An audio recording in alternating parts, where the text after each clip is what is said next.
images et qui sont comme peut-être la recherche esthétique, y compris dans les interviews avec cette bande rouge. Oui.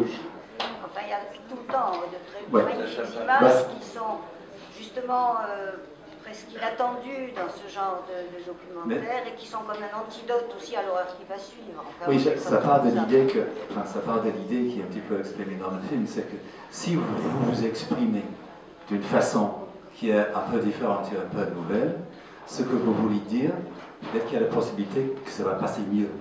Effectivement, il y a cette idée-là. Il y a quelques années, à Cannes, Wim Wenders a dit une phrase dont je me rappelle toujours. Il a dit, en tant que réalisateur, nous, notre boulot, c'est de raconter une histoire avec les meilleures images et les meilleurs sons possibles. Et je crois que ça dit tout. C'est ce que j'essaie de faire, moi, chaque fois. Il n'y a rien de par hasard dans ce film. Chaque image est... Non, mais ce sont même des œuvres d'art. Voilà, j'espère aller vers ça. Oui, c'est ça. Il n'y a rien de... Même si ça a l'air un petit peu brouillon parfois, il n'y a pas une seconde qui est par hasard là-dedans. Tout est voulu. C'est bon.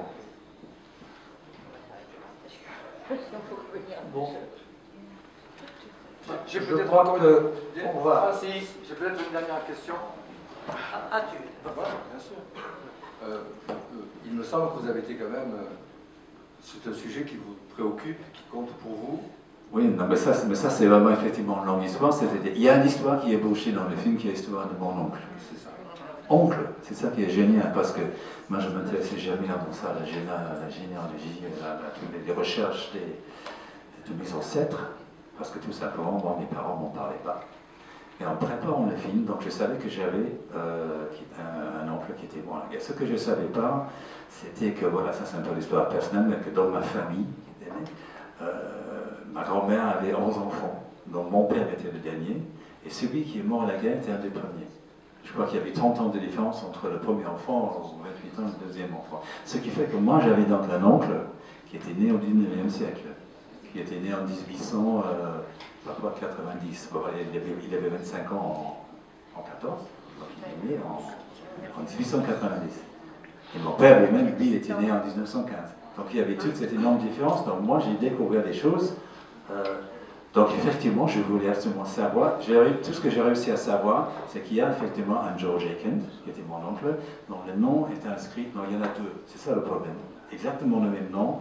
Vous savez, sur la porte Ménin à Ypres, je crois que c'est à Ypres, il y a un énorme porte comme ça, avec les noms de milliers comme ça de soldats britanniques. Et il y a ce nom là-dessus. Mais ce qui rend les choses encore plus peut-être intéressantes, c'est qu'il y en a deux. Donc, je ne sais pas si c'est vraiment quel est lui. Et ce que je voulais dire aussi, c'est que vous avez dans le public Gilles McKinnon, dont vous avez vu peut-être hier Regeneration, et l'un des motifs pour lesquels Gilles McKinnon, ici présent, a fait le film, c'est qu'il le dit d'ailleurs très bien dans l'interview, je ne sais pas si vous l'avez passé, que c'est un sujet qui le fascine depuis des années. Ouais. Il parle de le magnétisme de ce sujet. He says it's also a subject which is very important for you, which he talks about. So we have something in common, I think. Yeah. And you should exchange on that.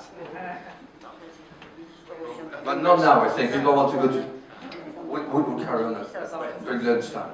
Okay. Merci beaucoup. Oui, pardon. Puisque c'est fini, c'est terminé, je tiens à signaler que nous avons en vente,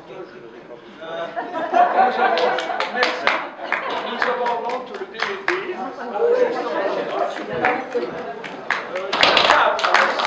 Bravo.